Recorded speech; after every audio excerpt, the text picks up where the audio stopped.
Փափկամամինների կառուցվածքային և գործառույթային առանձնահատկությունները։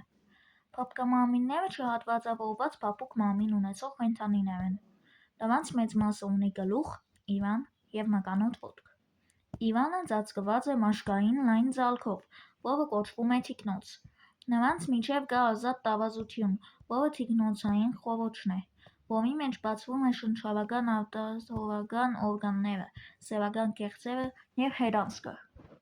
Թիկնոցի ազդված նյութերի շնորհիվ կենդանու մեջքի մասում առաջանում է կարծր խեցի, որն ունի պաշտպանական նշանակություն։ Խեցին կազմված է կրային 3 շերտից՝ արտաքին եղջերային, միջին ճենապակյա և ներքին սադափե։ Գլխի վրա տեղադրված են բերանային անցքը և զգայական օրգանները։ Փափկամամինները ունեն գրեթե 130 հազար տեսակ, և տեսակների քանակով զբաղեցնում են երկրորդ տեղը հոդվածավորներից հետո։ Փափկամամիններին բնորոշ ներկայացուցիչներն են խխունջները։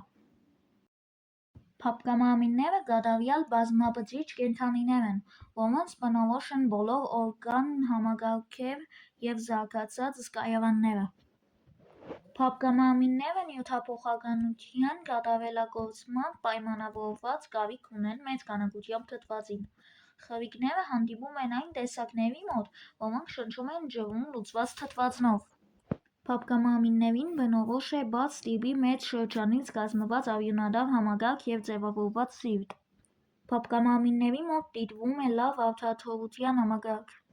Փափկամամինների մեծամասնությունը բաժանասեռ են, սակայն հանդիպում են նաև հերմաֆրոդիտները։